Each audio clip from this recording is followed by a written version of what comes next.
본 11번째 피처 세션의 공동 주관 기관은 바로 국제개발협력 민간협의회입니다. 송인한 교수님, 글로벌 사회공헌원 반기문 국제협력센터장님께서 좌장을 맡아주시도록 하겠습니다. 오늘 이야기를 할 주제는 바로 SDG를 달성하기 위한 시민사회의 역할입니다. 네, 안녕하세요. 소개받은 송인한입니다.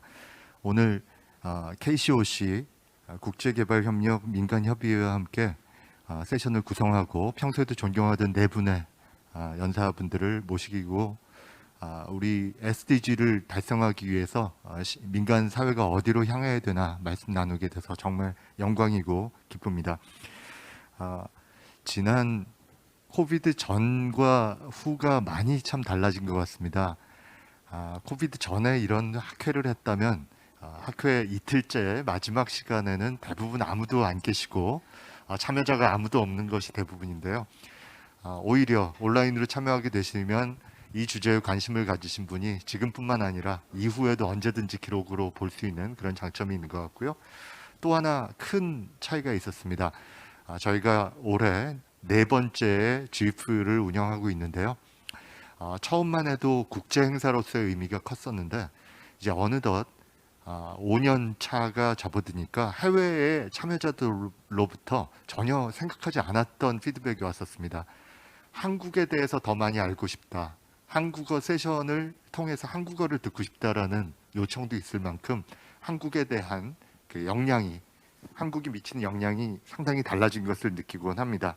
잘 아시다시피 2021년 작년 7월에 UN 무역개발회의에서 한국을 선진국으로 분류하기도 했지만 이미 그 이전에도 IMF나 또 OECD 등등 여러 기준에 의해서 대한민국은 선진국으로 인정받아오고 있습니다.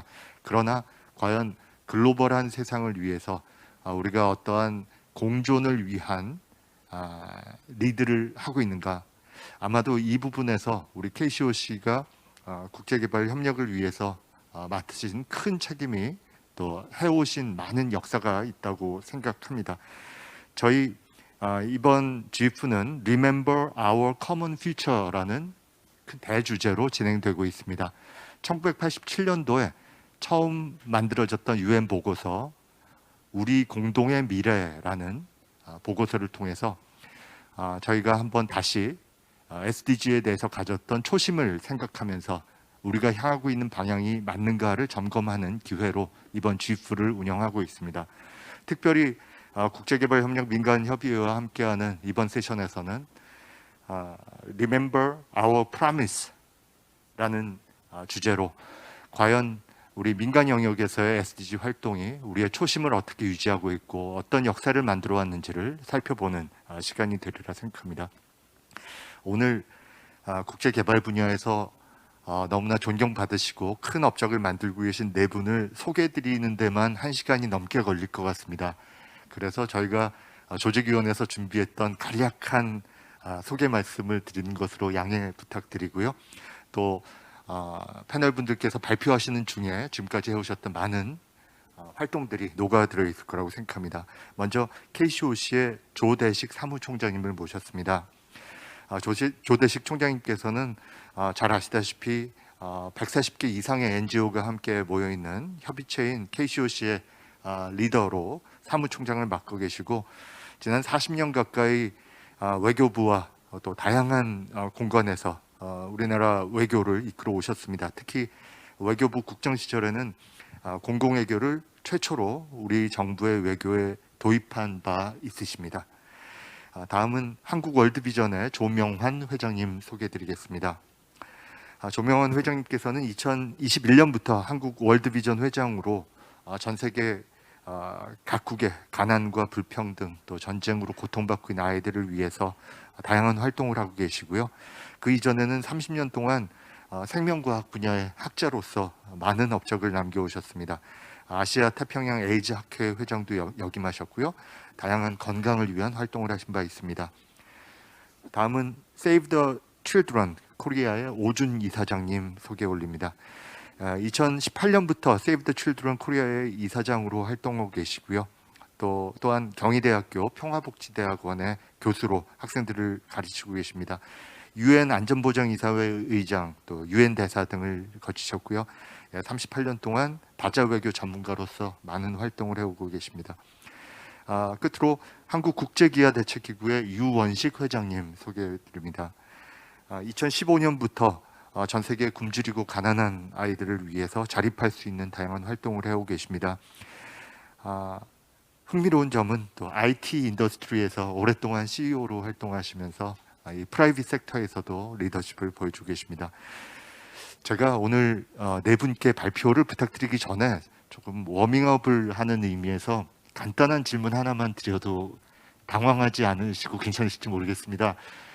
네 분의 경력이 아주 여러 분야에서 화려하십니다. 외교, 또 IT 인더스트리, 또 학계에서 다양한 활동을 하시다가 국제개발협력 NGO 일을 하시면서 새롭게 보시게 되는 것이라든지 느끼는 것이 있으시면 우리 발표 전에 간단하게 한번 부탁드리겠습니다. 먼저 조대식 사무총장님께 부탁드려도 되죠? 예, 질문을 예상을 못해서 좀 다른 분 먼저 하고 제가 잠시 생각할 시간을 주시면. 네, 대단히 죄송합니다. 그러면 우리 유원식 회장님께 부탁드려도 괜찮을까요? 네, 처음으로 대답할 수 있는 영광을 주셔서 감사합니다. 저는 IT 업계에서 33년의 시간을 보내고 이제 자선단체 이 NGO에서 7년의 시간을 보내고 있습니다. 두 세그먼트는 워낙 다른 영역이지요. 기업에서는 목표 설정이 한번 되면 모두가 한 방향을 향해서 달려가는 굉장한 스피드의 장점이 있는 반면에 NGO에서는 목표라는 개념이 비전, 가치 공유 이런 것들이 충분히 설명이 되지 않으면 움직이지 않는다라는 것을 또 한번 경험을 했습니다. 그만큼 가치를 만들어내기 위해서는 이 쉐어드 비전이 가장 중요한 것이 이 NGO의 영역이고, 또 그러다 보니까 상대적으로 기업보다는 스피드가 다소 느릴 수 있는 그런 영역인 것 같습니다. 처음에 그런 영역이 적응이 안 돼서 괜히 스스로 힘들었던 시간이 있었는데 이제는 충분히 이해가 되고, 또 어떤 의미에서는 이 속도보다는 방향이 더 중요하다는 것을 새삼 일깨운 지난 7년이 되겠습니다. 고맙습니다. 네, 감사합니다. 진솔한 말씀 감사드립니다. 우리 이런 방향으로 오준 이사장님께 부탁드리겠습니다. 네, 감사합니다. 저는 이제 제가 외교관이었을 때와 비교하면은 이런 지금 많이 다루고 있는 아동의 권리라든지 또는 이제 제가 다른 장애인의 권리를 다루는 시민단체들하고도 일하는데, 그런 다루는 주제, 이슈에 있어서는 제가 외교관일 때도 뭐 유엔이나 글로벌 이슈를 많이 했기 때문에 크게 다르지는 않은데, 이제 접근 방식의 그 차이를 많이 느끼고 있습니다. 그러니까 어떤 공적인 조직, 정부에 있을 때는 그 접근 방식이 굉장히 틀에 짜여 있고, 단점이라면 이제 좀 답습하는, 한번 했던 일을 반복하는 그런 게 있는데, 이 시민단체는 보다 더 자발성 또는 사명감 이런 데 많이 의존하는 방식이기 때문에 접근 방식에도 좀 차이가 있다, 그런 느낌을 받습니다. 감사합니다. 우리 또 의생명과학자로서 오랫동안 활동해 오신 조명환 회장님, NGO에서의 경험은 어떠신지요? 네, 저는 지난 30년 동안 건국대학교에 교수로 있었는데요. 학교와 NGO는 전혀 다른 조직이기 때문에 좀 생소할 거라고 생각하지만, 저는 사실 생소하지가 않았던 것이 지난 20년 동안 아시아 태평양 에이즈 학회 회장을 하면서 아시아 지역의 에이즈 퇴치 운동을 벌이면서, 특히 그 치료비가 없어서 죽어가는, 에이즈에 걸려서 죽어가는 어린아이를 돕기 위해서 그런 구호 활동을 많이 했습니다. 그래서 지금 월드비전에서 하고 있는 일이 사실 그때 많은 경험이 도움이 되고 있고, 생소하지 않게 적응을 잘 하고 일을 하고 있고요. 특별히 저 개인적으로는 좀 스토리가 있는 것이, 제가 후원 아동이었기 때문에 또 이렇게 아동을 돕고 있는 월드비전에서 일을 하고 있는 것이 저한테는 정말 숙명적이고 굉장히 행복한 일로 열심히 노력을 하고 있습니다. 감사합니다.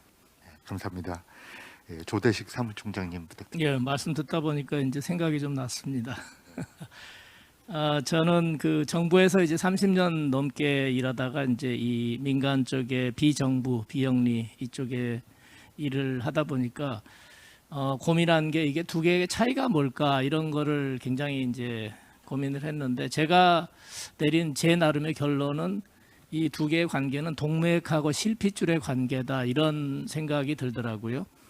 그 우리가 이제 SDG라는 이런 뭐 목표를 가지고 우리가 여기에 모였지만은 무슨 목표를 달성하든지 우리가 이제 그 어떤 목표를 달성하기 위해서는 국가에서 그 정부만 할 수 있는 것도 아니고 또 민간 섹터만 할 수 있는 것도 아니지 않습니까? 그러면 둘이 이제 협업을 해야 되는데 그러면 이 어떤 관계를 가지고 어떤 역할 분담을 해야지 이게 우리 대한민국이라는 그 우리 국가 전체로서의 어떤 목표를 달성할 수 있을까라는 건데 결국은 정부가 이 동맥에서 나오는 그 커다란 어떤 피가 흐르는 이러한 그 어떤 통로라 그러면은 이것이 그 실핏줄로 그 현장에 이 그 바닥까지 다 흘러가지 않으면은 또 이게 건강하게 어떤 신체가 유지될 수 없듯이 목표를 달성할 수 없다. 그래서 이 두 개의 관계에 대해서 이 두 개를 좀 비교해 보면서 이런 그 생각이 들었다라는 것으로 제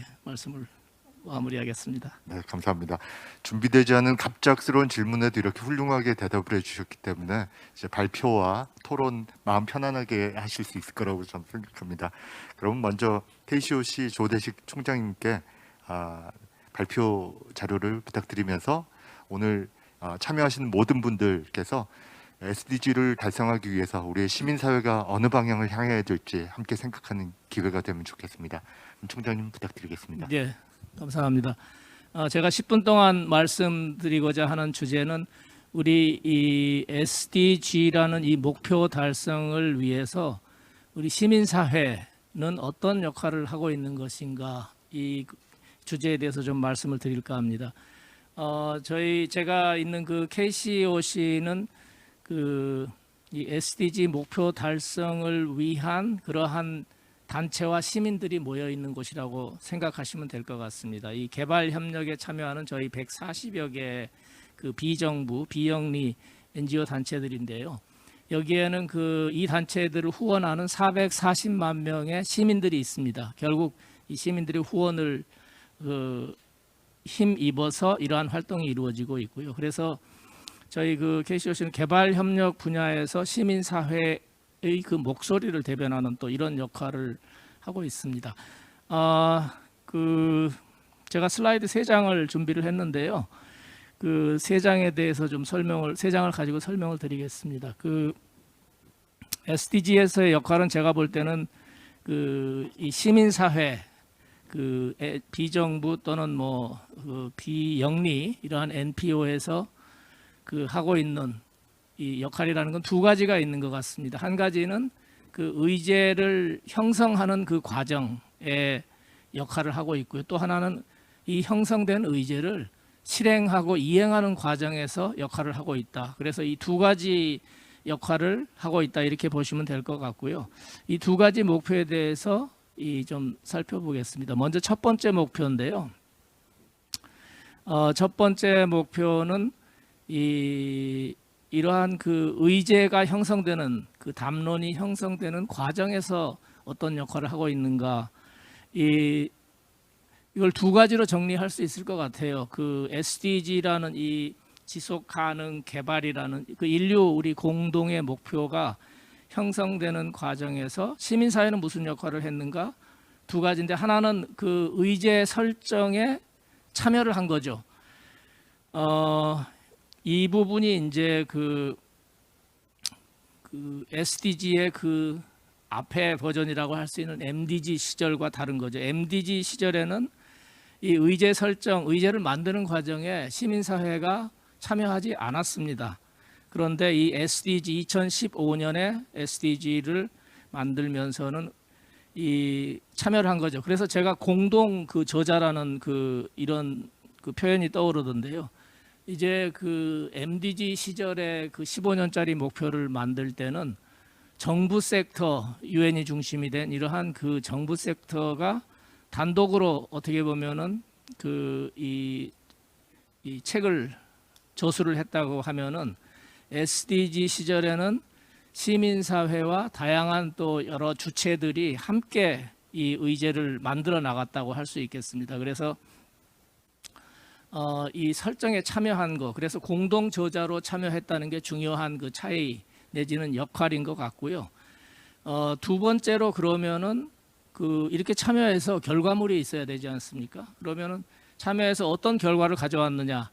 SDG가 17개의 목표가 있다 그러면은 그 2개 정도의 목표를 그 SDG에 포함하는데 시민사회가 굉장히 중요한 역할을 했다 이렇게 보시면 될 것 같습니다. 그 2가지 의제라는 것은 그 의제 그 10번의 불평등의 감소라는 이 해소하기 위한 이 목표가 있었고요. 또 의제 16번에 보면은 우리 이제 파트너십 이 부분이 있는데 이 2가지 의제를 반영하는데 그 시민사회가 역할을 했다. 이 2가지 이러한 것을 하기 위해서 어떤 방식으로 했는가 하는 그 질문에 대한 답이 지금 이 캠페인인데요. 이 사례를 하나 제가 가지고 왔는데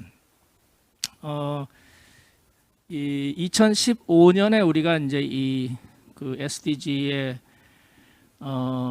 채택을 할 때 여기에 이제 5년 앞서서부터 2010년부터 국제 무대에서 이 시민사회가 생각하는 그러한 의제들을 반영하기 위해서 이 캠페인 네트워크를 결성을 했습니다. 그래서 그 이름이 이제 대표적인 게 이제 비욘드 2015라는 이러한 그 캠페인 네트워크가 결성이 됐습니다. 그래서 이 네트워크를 중심으로 이제 국제사회의 그 NGO, NPO, 시민사회 단체들이 그 생각하는 포함해야 된다고 하는 의제들을 반영할 수 있도록 캠페인을 쭉 해나온 거죠. 그래서 2010년에 이제 그 유엔에서 이게 글로벌 차원에서 이러한 그 추진 체계가 만들어졌다 그러면은 2년 뒤인 2012년에 한국의 이러한 그 비욘드 2015 코리아라는 이름으로 만들었습니다. 그래서 저희 KCOC가 중심이 돼서 또 관련 그 시민사회 단체들하고 함께 이러한 캠페인 네트워크를 만들어서 의제를 반영하도록 했습니다. 이제 마지막 슬라이드인데요.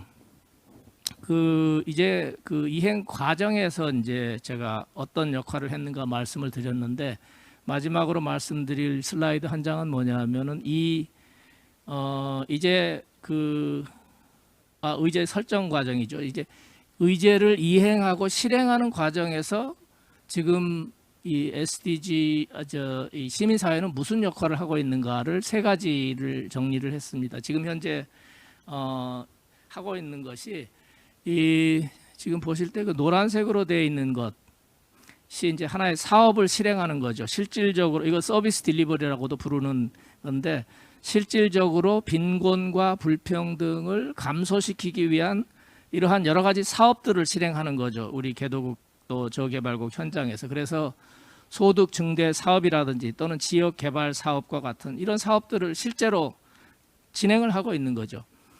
그래서 그 사업 실행이 하나 있다고 보고 또 이제 그 2가지가 더 있는데 제가 녹색하고 이거 구분을 해 놓은 이유는 뭐냐면은 이 SDG 시절에는 이 3가지를 하는데 이거에 앞서서 2000년부터 2015년까지 15년 동안 MDG라는 그 시대에는 3가지를 한 게 아니고 1가지만 했습니다. 그때는 이미 그 형성 과정의 주제로 우리가 시민사회가 참여를 하지 않았기 때문에 그때는 그 MDG라는 목표와 상관없이 시민사회 자체적으로 쭉 해오던 활동 이거를 독자적으로 어떻게 보면 해온 거죠. 그래서 이 사업 실행은 계속해서 해왔던 거죠. 그런데 SDG 시대에 와서는 여기에 2가지가 이제 추가가 되는 거죠. 역할이.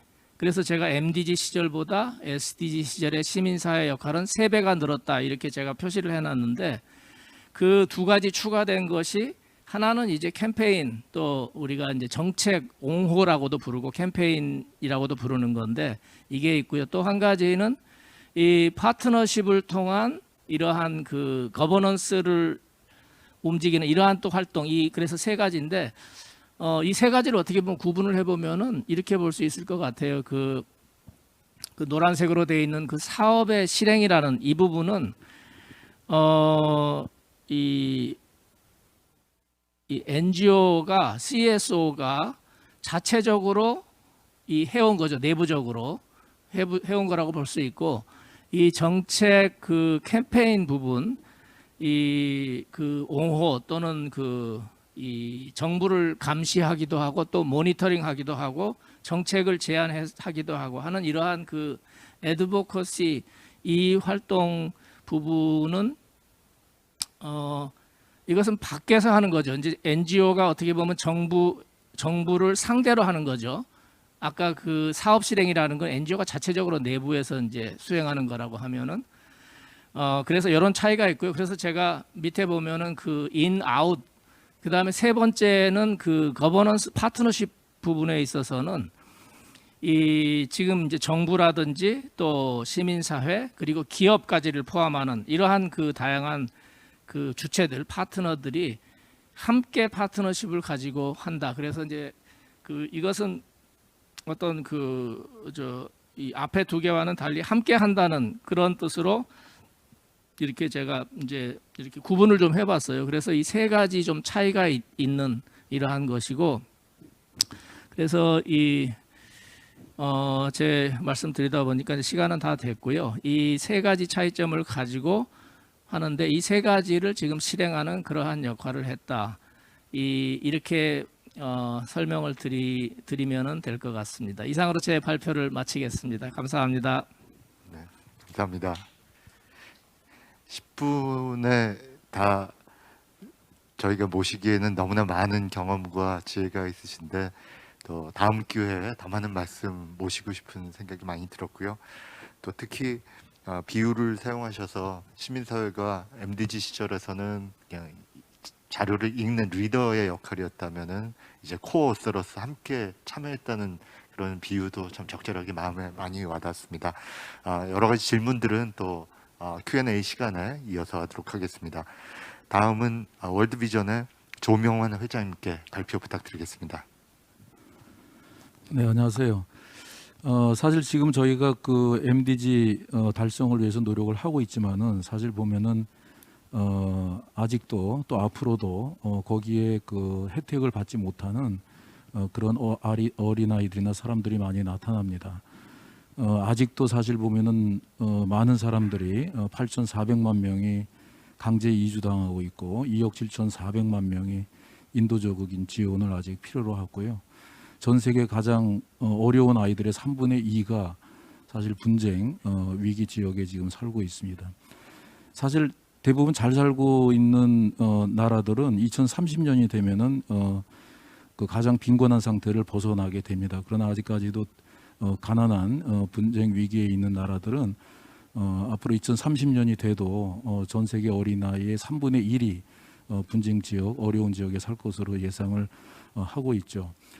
그래서 보면은 지금 MDG 달성 그 진행 상황을 보면은 아직도 분쟁 지역에 있는 어려운 나라들은 대부분 목표가 달성되지 않고 있고 반면에 이제 디벨롭 컨트리에서는 많이 지금 달성을 하는 가운데 진행이 되고 있습니다. 지금 보면은 저기 전 세계 지도에 이제 파란색 부분이 현재 그 프레자일 컨텍스트에 있는 분쟁 위기 속에 있는 나라고 노란색으로 돼 있는 것이 이제 직간접적으로 영향을 받고 있는 나라입니다. 지금도 전 세계 어린아이 6명 중에 1명이 분쟁 지역에 지금 살고 있는 그런 통계가 나오고 있는 안타까운 실정입니다. 그래서 지금 분쟁 지역에 있는 어린아이들이 크게 당하고 있는 것이 6가지 캐테고리가 있는데 강제 징집, 그다음에 살상, 성폭행, 납치, 뭐 학교 병원에서 공격 또는 이제 인도적인 지원에서 배제당하는 이러한 어려운 일들이 지금 아직 많이 발생을 하고 있습니다. 지금 시리아만 보더라도 11년째 지금 분쟁으로 지금 내전으로 지금 어린아이들이 고통을 받고 있고 아프가니스탄도 지금 어린아이들이 조혼 혹은 이제 교육의 기회를 박탈당하고 있는 그런 실정입니다. 남수단에서는 뭐 말할 것도 없이 각종 홍수, 전쟁, 배고픔 등등으로 인해서 아이들이 너무나 지금 힘들게 지금 지내고 있는 상황입니다. 로힝야, 지금 세계에서 가장 큰 지역, 가장 밀집한 지금 난민촌이고 이곳에서도 많은 어린아이들이 지금 도움을 요청하고 있는 상황입니다. 그래서 사실 이러한 여러 가지 이러한 문제점을 우리가 해결하기 위해서는 정부나 시민단체 어느 한 단체가 할 수 있는 일이 아니고 컬렉티브 에포트, 우리가 모든 각 정부, 기업, 시민단체 힘을 합해서 같이 일하지 않으면 해결하기 어려운 이제 그런 문제입니다. 우리 월드비전은 1950년도에 이제 만들어져서 지금은 전 세계 이제 100여국에 존재하고 있는 그런 월드비전으로 발전을 했고 지금 이러한 문제를 해결하기 위해서 노력을 하고 있습니다. 우리는 MDG를 SDG를 이제 2030년까지 달성하기 위해서 Our Promise라고 하는 전략을 만들어서 지금 진행을 하고 있습니다. 그래서 월드비전 전체적으로는 지난 5년간 한 예산이 한 60% 가까이 증가시키면서 $600 밀리언 지금 투자하고 있고 월드비전 코리아만 하더라도 거의 $30 밀리언 프레자일 컨트리에 지금 투자를 하고 있습니다. 그래서 월드비전은 지금 이제 분쟁 지역의 어려운 아이들을 돕기 위해서 우리 세계 시민학교를 통해서 많은 교육을 하고 있고 지금 현재 470만 명의 어린이들한테 교육을 하고 있고요. 또 저렇게 사진에서 보는 바와 같이 팔찌를 통해서 후원자들에게 주면서 이제 후원 요청을 지금 하고 있습니다. 월드비전이 지금 취하고 있는 전략은 프레자일 컨텍스트 프로그램 어프로치라고 그래서 이것은 뭐냐면 보통 우리가 분쟁 지역에 들어가면은 그들이 필요한 먹을 거나 식량이나 이런 의약품을 주고 해결이 되면 떠나는 이제 그런 차원이 아닌 위기 속에 들어가서 그들이 필요한 물품을 제공해주고 그 어려운 상황을 적응하도록 도와주고 결국은 이제 안정된 상황이 되도록 전 단계를 함께하는 그러한 전략으로 우리가 접근을 하고 있습니다. 예를 든다면은 이제 콩고의 빈자 지역에 우리가 지금 돕고 있는데 이 지역은 얼마나 어려운지 지난 2년 동안 무려 11건이나 되는 자연재해, 식량 부족, 기아 변화, 납치 등으로 인해서 또는 쿠데타 등으로 인해서 굉장히 2년 동안에 엄청나게 많은 어려움을 겪고 있는 빈자 지역 이곳에 우리가 들어가서 지금 아이들을 지금 돕고 있습니다. 우리가 하고 있는 것은 아까 잠깐 말씀드렸듯이 이제 그들이 필요한 것을 우리가 필요한 것을 제공해주고 그다음에 해결될 때까지 그 지역에서 잘 적응할 수 있도록 버틸 수 있도록 도와주고 결국은 다시 안정이 될 때까지 이제 도와주는 그러한 사이클로 우리가 진행을 하고 있고 저들이 안정을 찾을 때까지는 우리는 월드비전은 저들과 함께 지금 같이 있는 상황입니다. 그래서 이제 우리가 이러한 변화를 일으키기 위해서 아이들과 가족과 또 지역을 돕기 위해서 우리가 함께 노력을 해야 되는데 세 가지 제안을 하고 싶은 것이 일단은 이러한 취약 지역에 있는 아이들이나 커뮤니티의 목소리를 일단 들어야 됩니다. 그래서 멀리 떨어져서 만들어지는 정책이나 도움이 아닌 실제로 현장에서 고생하고 있는 아이들과 사람들의 목소리를 들어서 그들에 맞는 맞춤형 지원을 해야 된다.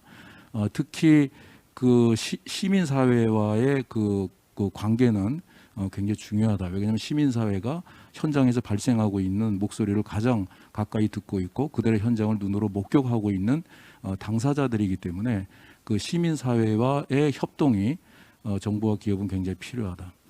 그다음에 두 번째는 우리가 이들을 도울 때 사실은 자원을 굉장히 서스테이너빌리티 지속적이고 유연성 있게 이제 작용을 해야 됩니다. 사실 우리가 예를 들어서 그들에게 먹을 것을 주기 위해서 먹을 걸 예산을 짜놓고 이제 가려고 하는데 또 막상 가보니까 그게 더 필요한 게 아니라 예를 들어서 의약품이 필요하다. 그러면 그러한 자원을 우리가 상황에 따라서 플렉서블하게 좀 사용할 수 있는 이제 그런 좀 여지가 있으면 좋겠다. 그다음에 마지막으로는 이제 이 어린아이를 도와줄 수 있는 시스템을 이제 강화해야 되겠다. 이게 무슨 말이냐면은 우리처럼 이제 월드비전이나 뭐 여러 단체에서 많이 가서 도와주지만은 사실은 실제로 그들이 좀 해결할 수 있는 인프라를 도와줘야 되겠다고 하는 것이 이제 저희들의 생각입니다. 그래서 그 나라에 있는 시민단체의 역량을 강화시키고 또 그 나라에 있는 그 사회적인 시스템을 우리가 도와줄 수 있다면은 강화시켜서 그들 자체적인 좀 기초 근육을 키울 수 있도록 강화하는 것이 그런 콜렉티브 에포트가 이제 필요하다고 생각을 합니다. 그래서 어쨌든 이러한 그 우리가 프로젝트를 통해서 이 세상에서 가장 외면당하고 멀리 떨어져 있는 그 가장 어려운 아이들을 우리의 가장 우선순위를 놓고 전 세계 같이 잘 살아가는 그러한 세상이 됐으면 좋겠습니다. 감사합니다. 네, 감사합니다. 월드비전의 여러 활동들, 특히 그 분쟁 취약국에서 어떤 활동을 하고 계신지 그런 갭을 메꾸기 위해서 하시는 다양한 활동들에 감명을 많이 받았습니다.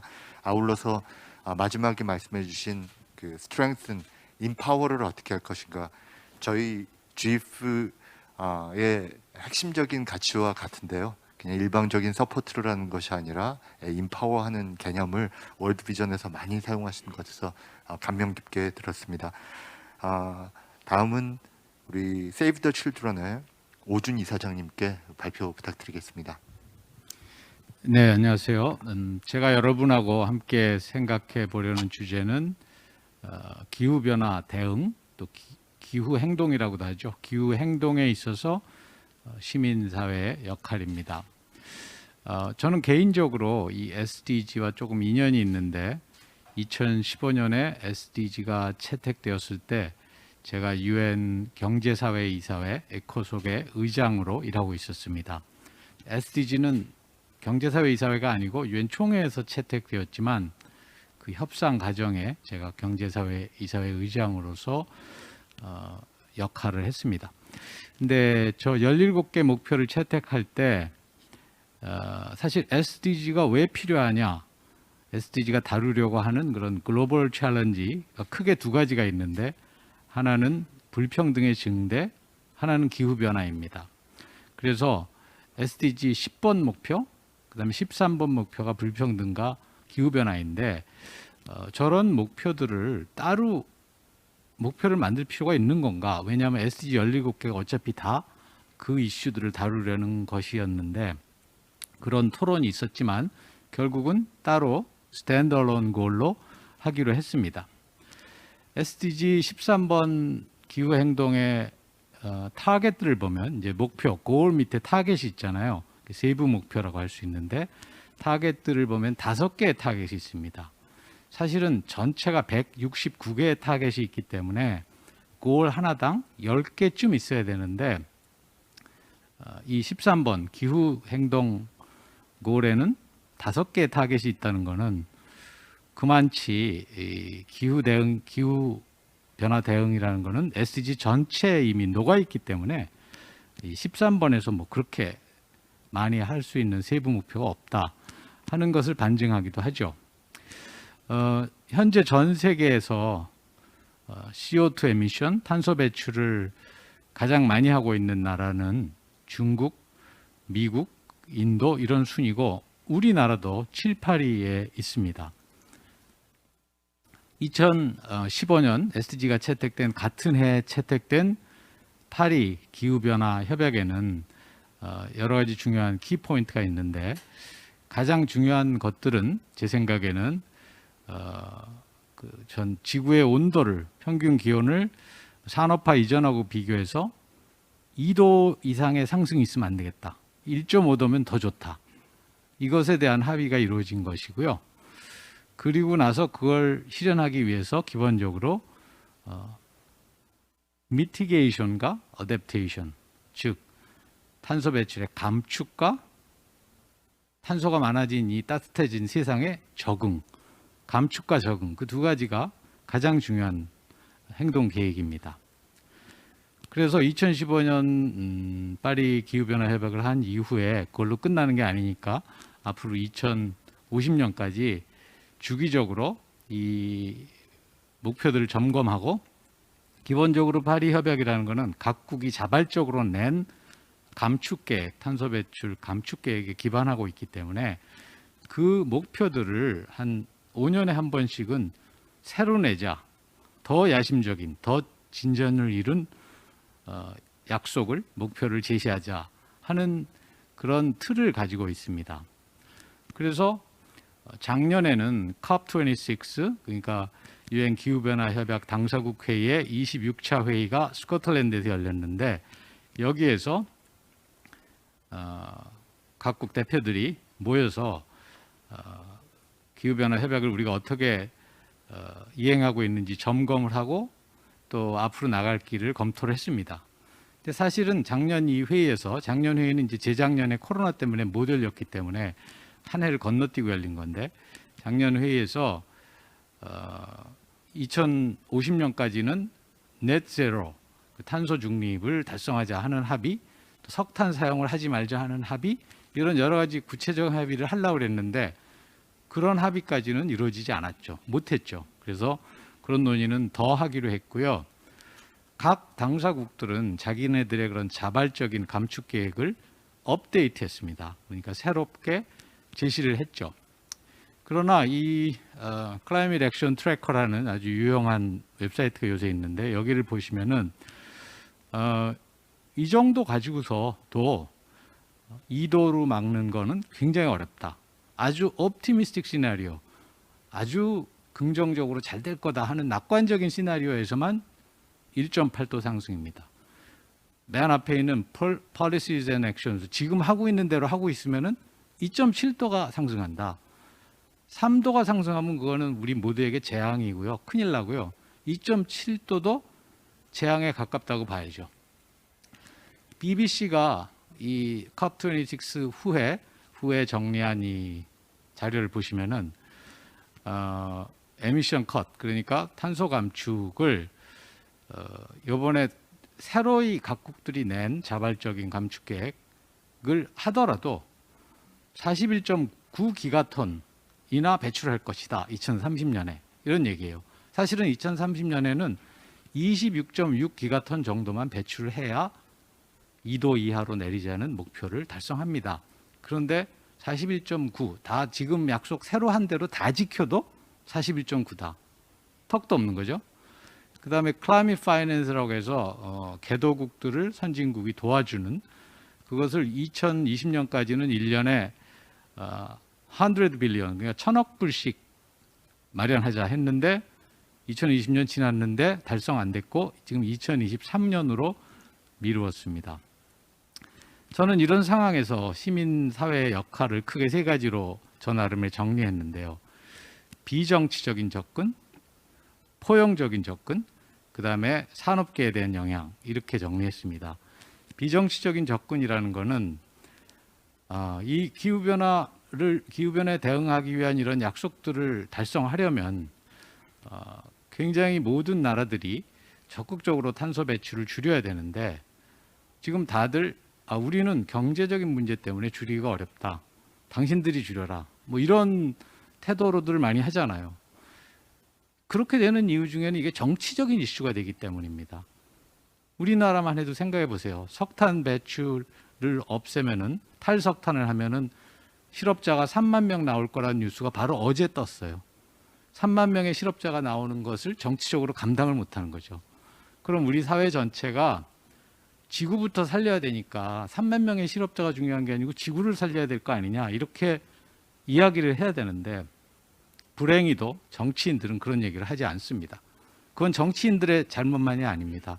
우리 국민들이 그런 이야기를 하는 정치인들을 인정하지 않기 때문에 그래요. 결국 국민의 잘못입니다. 그러니까 이런 이슈들이 정치화되지 않고 과학에 기반한, 우리 인류가 다 생존하고 우리 한국도 살아남으려면 어떻게 되나 하는 냉정한 접근과 토론이 필요한데, 그런 것이 이루어지기가 굉장히 어렵습니다. 그래서 이것이 시민사회의 몫입니다.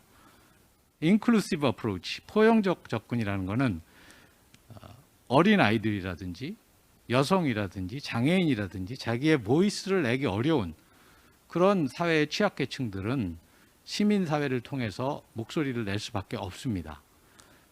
끝으로 산업계에 대한 영향은 정부가 산업계를 규제한다고 이게 되는 게 아니고요. 시민사회가 나서서 이 환경의 보호, 기후변화 대응에 제대로 못하는 비즈니스들은, 기업들은 우리가 불매를 한다든지 보이콧 한다든지 해서 시민사회가 영향을 주어야 합니다. 그래서 이 세 가지를 제가 꼽아봤고요. UN 그 웹사이트에 들어가시면 Civil Society Climate Action Stories라는 게 있습니다. 이 모범 사례들이 많이 있고요. 우리나라도 미래 희망 기구가 여기에 하나 올라 있더라고요. 근데 하여튼 각국의 그런 시민 사회가 이런 활동하는 것들이 정리가 돼 있고, 우리 NGO들도 좀 더 많이 여기에 올라갈 수 있는 스토리들을 개발하면 좋겠습니다. 끝으로 저희 Save the Children은 환경 단체가 아닌 비환경 단체로는 최초로 그린 클라이밋 펀드 녹색 기후 기금에 그 등록이 됐고요, 승인이 됐고요. 그래서 GCF와 함께 여러 군데서 활동을 하고 있습니다. Save the Children Korea도 재작년에 Climate Crisis Response 팀을 발족했고요. 한 1,000만 불 정도의 지금 프로젝트를 GCF와 함께 인도네시아에서 진행하고 있습니다. 그래서 이런 모든 것이 Community Based Approach, Leaving No One Behind의 그 원칙에 부합하도록 노력하고 있습니다. 이상입니다. 네, 감사합니다. 잘 아시다시피 지속 가능성, 서스테이너빌리티의 문제가 아니라 지금은 해비추어빌리티, 인류가 과연 생존할 수 있는 것을 고민해야 된다는 비판이 있을 정도로 기후 문제는 우리에게 아주 가장 인류에게 위협이 되는 문제로 다가오고 있는데요. 또 시민사회가 어떤 식의 역할을 해야 된다는 분명한 방향을 우리 오준 이사장님께서 제시해 주셨습니다. 감사드립니다. 마지막 발표로 우리 한국국제기아대책기구의 유원식 회장님께 마이크를 넘기겠습니다. 네, 감사합니다. 계속되는 코로나19 상황으로 국제사회는 새로운 위기를 맞고 있습니다. 기후변화와 관련한 재난이 더욱 빈번해지고 기아와 식량 불안정이 심각해지고 있습니다. 세계 곳곳의 학교들이 폐쇄되고 22억 명의 아동들이 교육으로부터 소외되고 있습니다.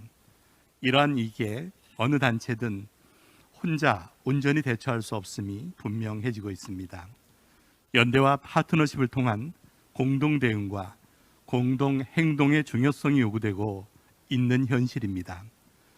17개 지속가능 발전 목표 또한 단일 국가의 노력만으로는 이룰 수 없는 전 인류적 공동 과제를 담고 있습니다. 17번 목표 달성을 위한 파트너십은 목표 달성을 위한 이행 수단과 전 지구적 협력을 강조합니다.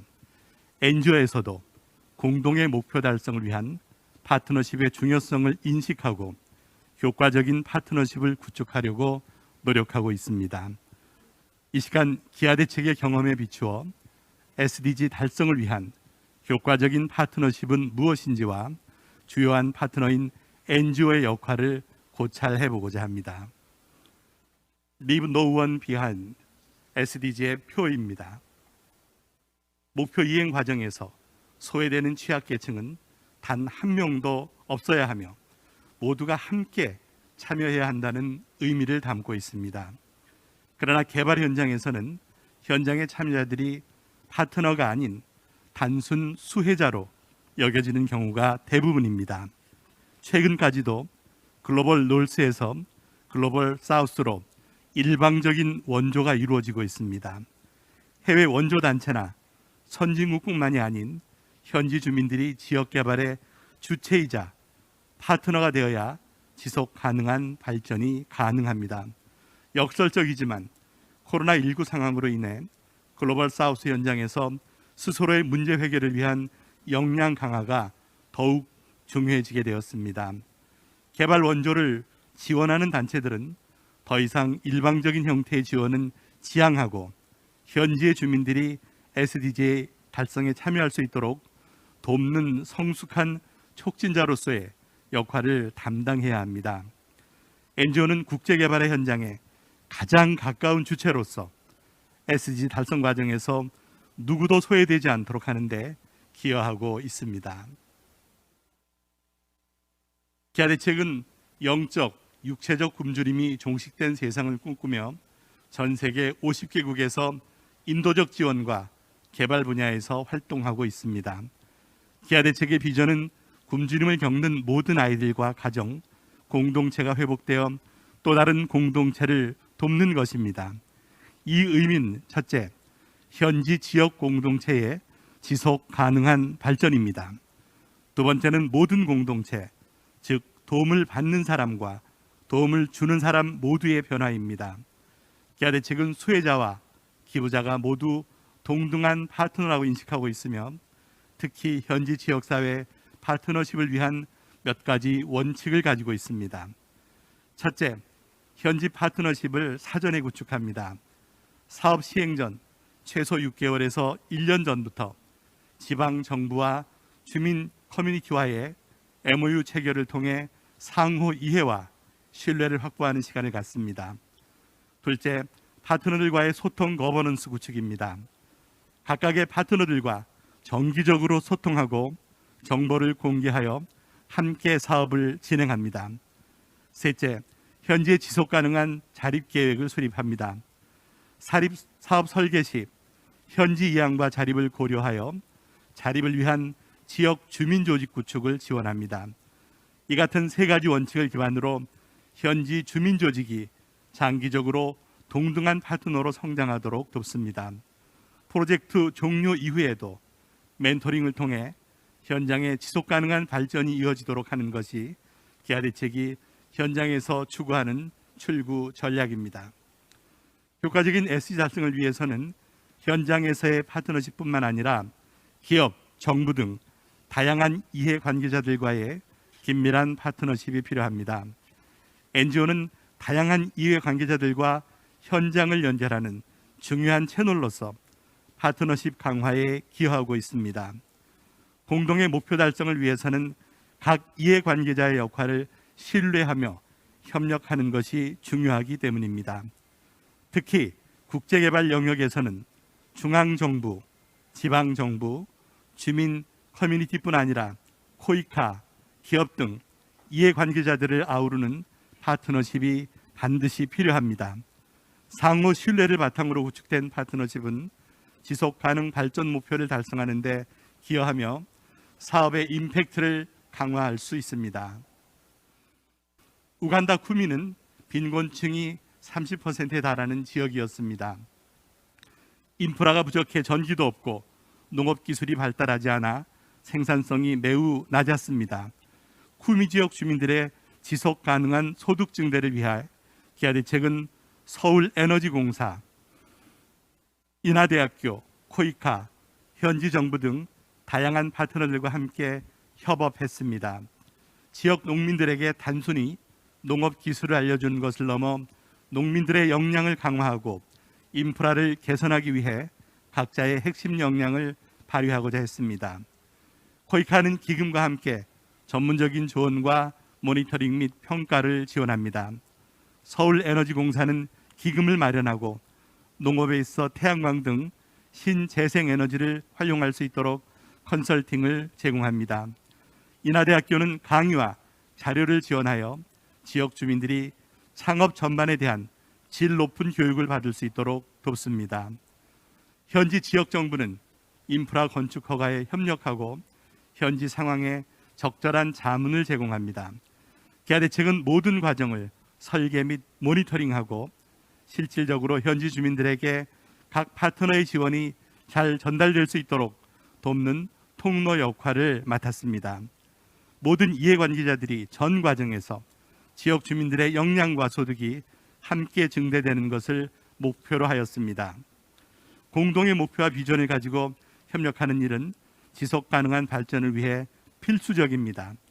말라위와 우간다에서는 기아차와 협력하여 현지 주민의 자립을 지원하는 그린라이트 프로젝트를 진행하였습니다.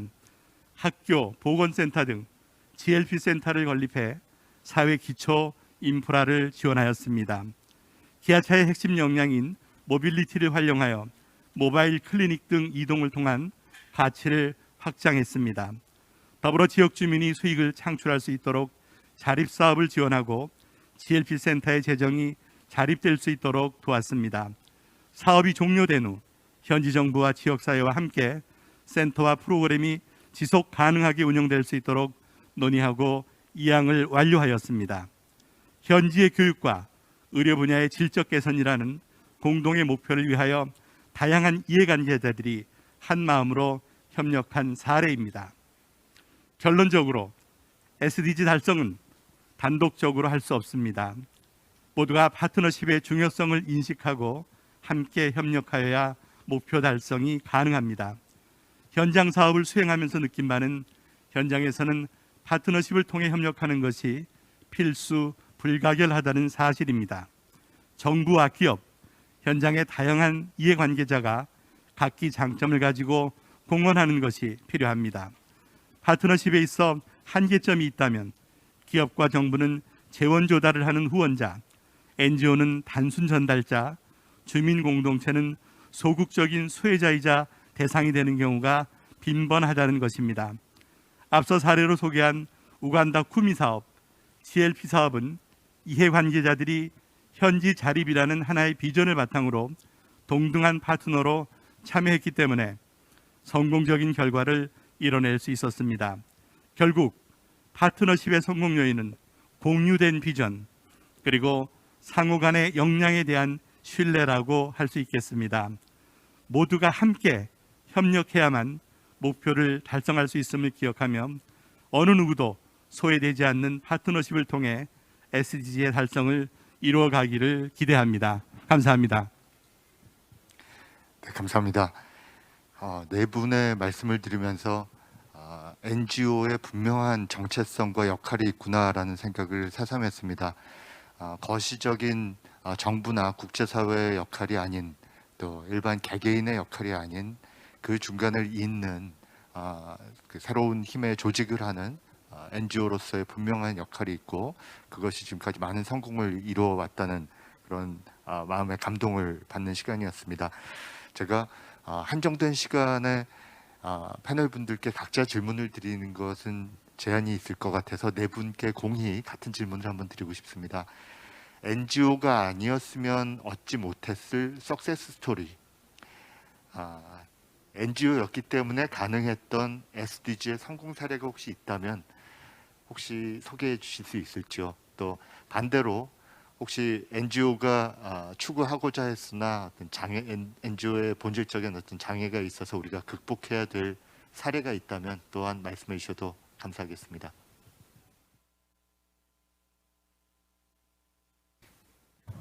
네. 저는 나중에 다른 분들이 긍정적인 말씀을 해서 긍정적으로 회의가 끝나야 되니까 제가 먼저 부정적인 측면을 얘기하겠습니다. 부정적인 측면이 NGO가 잘못했다는 뜻이 아니고요. NGO의 역할에도 한계가 있는 것이죠.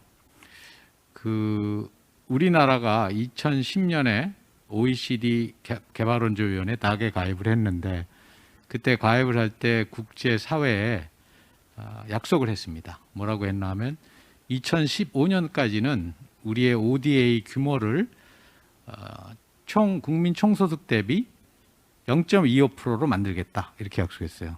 사실 그렇게 만들어도 유엔이나 국제기구가 권장하는 수준은 0.7이기 때문에 그 한 3분의 1밖에 안 되는 거지만 어쨌든 0.25도 대단하거든요. 약속을 했는데 그때 노무현 정부 마지막 해 발표했는데 정권이 바뀌어서 이명박 정부가 들어선 이후에 이거 우리 경제가 어려운데 어떻게 이렇게 증액하냐, 원조를 이거 다시 바꾸자 이렇게 됐어요. 그래서 우리 외교부는 강력히 반대를 하고 이제 기재부하고 협상을 하고 이래가지고 결과적으로는 유지를 했습니다. 그 공약을, 국제적인 공약을. 근데 후에 생각해 보니까 그걸 바꾸든 유지하든 아무 차이가 없었어요. 왜냐하면 우리가 어차피 못 지키니까. 2015년에 0.25%를 물론 못 지켰고 지금도 못 지켰습니다. 지금 몇 년이죠? 2022년인데 0.25는커녕 0.29, 제가 볼 때는 앞으로 한 3년 내에도 0.25 안 돼요. 그러면 10년이 지나도 못 지켰습니다. 그럼 그렇게 못 지킬 약속을 우리가 왜 했냐?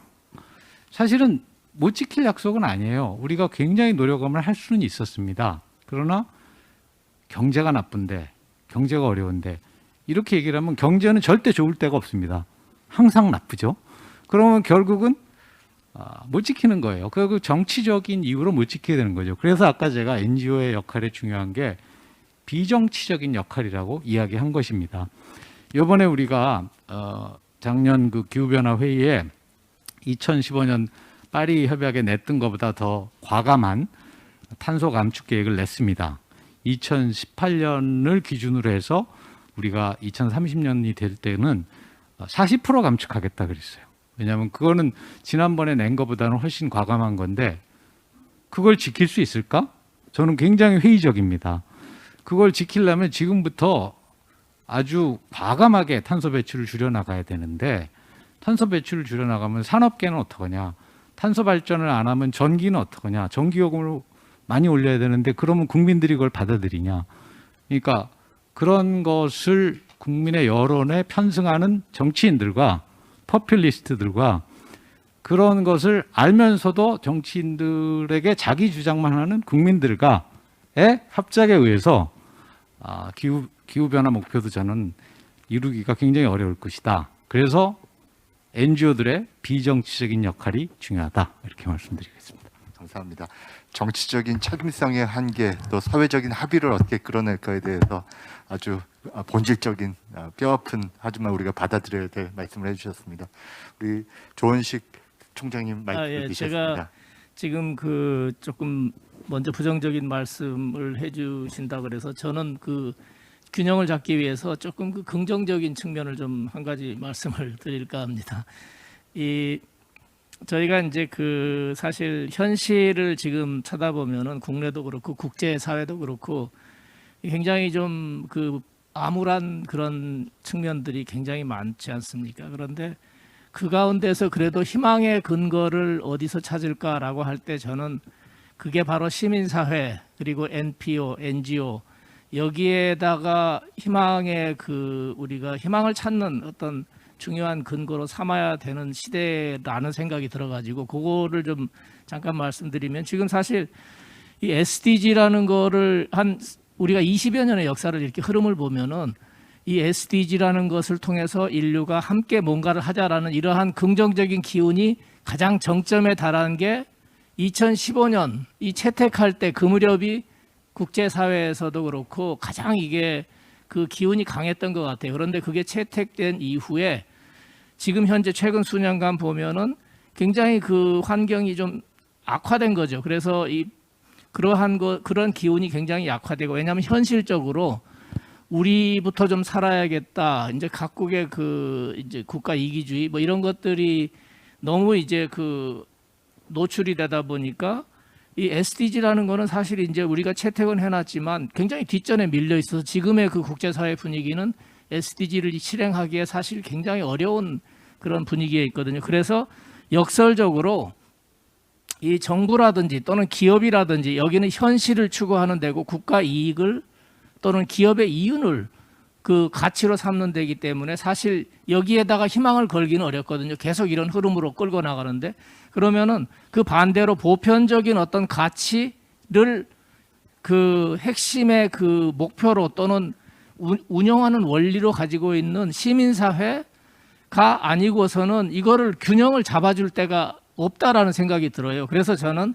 지금이야말로 역설적으로 가장 이게 필요한 시기 불평등을 해소하기 위해서 우리가 지금 해소하자고 하는데 이게 목소리가 높아질수록 역설적으로 국내의 불평등 문제는 관심이 높은데 역설적으로 국가 간의 국제 무대에서 이루어지는 지구촌에서 벌어지고 있는 이 거대한 불평등에 대해서는 그 우선순위가 밀리고 관심이 없어지거든요, 거꾸로. 그래서 이게 굉장히 저는 딜레마라고 생각하고 이런 딜레마도 극복할 수 있는 힘은 결국 우리가 그 시민사회 쪽에서 기대할 수밖에 없지 않느냐. 그래서 조금 긍정적인 이런 측면을 말씀드렸습니다. 네, 감사합니다. 시민사회의 긍정적인 희망 말씀해 주셨고요. 우리 다음은 조명환 회장님께.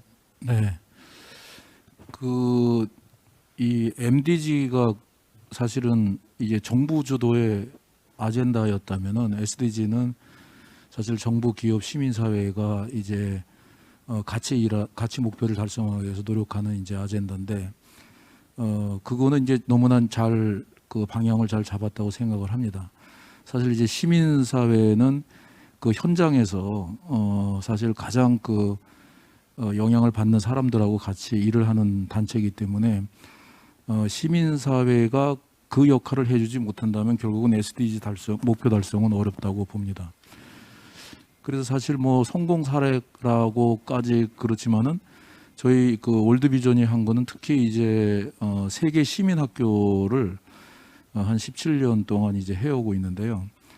그래서 이제 초등학교, 중학교, 고등학교, 대학교, 심지어는 요즘 이제 그 엔터테인먼트의 아이돌 그룹들까지 저희들이 세계 시민 교육을 하고 있습니다. 근데 그 교육 내용이 바로 뭐냐면은 SDG를 가리키고 있어요. SDG가 뭐고 그것이 왜 우리가 필요한 것이고 모든 인류를 위해서 같이 왜 노력해야 할 어젠다인지 그 내용을 설명해 주고 그거를 이해시키고 있습니다. 사실 이게 정부 주도로 가게 되면 실패할 가능성이 굉장히 큰 것이 사실 SDG가 이 정부나 기업의 지도자들이 외치는 그러한 아젠다라면은 그거는 성공 못합니다. 실제로 현장에서 그것이 이해가 돼야 되고 현장에 있는 시민들이 사실 같이 동참을 해줘야 목표 달성하고 있는 것인데 그렇기 때문에 이제 그 시민사회의 그 역할이 굉장히 중요하다. 이제 거기에 비해서 정부가 시민사회에 대한 중요성을 인식은 하는데 실질적으로 많은 지원이 약하다는 말씀을 드리고 그래서 어쨌든 저희들은 이 시민 교육을 통해서 세계 시민 교육을 통해서 그 기후 변화를 비롯한 세계적인 아젠다를 SDG 목표 달성을 위한 그런 모든 내용들을 잘 가리키고 지금까지 한 470만 명을 교육을 했습니다. 그래서 그러한 노력들이 또 우리 SDG 목표를 달성하는데 중요한 또 부분 중에 한 역할이 아니었겠냐 생각을 합니다. 감사합니다. NGO가 할 수 있는 미래 세대를 세계 시민으로 키우는 교육의 역할 강조해 주셨습니다. 혹시 마지막으로 유원식 회장님께 부탁드리겠습니다. 네, 앞서 말씀해 주신 모든 내용에 공감을 하고요. 결국 그 이야기는 소통이라는 단어로 함축되어지는 것 같습니다. 오늘 이 자리에 저희 NGO 리더들을 초청해 주신 것도 소통의 의미로 이렇게 받아들여지고 1섹터, 2섹터, 3섹터의 이 섹터 간의 균형 발전된 소통만이 우리가 원하는 17개의 SDG 이 목표를 달성할 수 있지 않을까 하는 그런 생각을 해봅니다. 이상입니다. 예, 감사합니다. 네 분의 훌륭한 경험과 지혜를 담게 1시간이란 제한된 시간이 무척 아쉬웠습니다. 네 분을 또 모시고 더 깊은 말씀 들을 기회를 곧 마련하도록 하겠습니다. UN SDG는 잘 아시다시피 파트너십을 강조하고 있습니다. 각 개개인이 자발성을 가지고 함께 공동의 미래를 만들기 위한 자발성을 강조하고 있는데요. 그 중에 바로 이 민간 영역에서의 NGO의 역할이 매우 SDG의 달성을 위해서 중요하지 않나 오늘 다시 한번 확인하는 시간이었습니다. 다시 한번 네 분의 훌륭한 발표와 의견에 대해서 감사 말씀드립니다. 이 세션을 들어주신 또 모든 참여자분들께 감사의 말씀드립니다. 감사합니다. Thank you, Professor Song. 대단히 감사합니다. 오늘 이렇게 함께해 주시고 다양한 NGO 활동을 통한 인사이트를 공유해 주셔서 감사드립니다. 그리고 또한 이 시대에 정부와 정당들 또 정치 기구들이 SDG에 대한 관심이 멀어질 때 NGO의 역할이 더욱더 중요해지고 있는 것 같습니다. 감사합니다.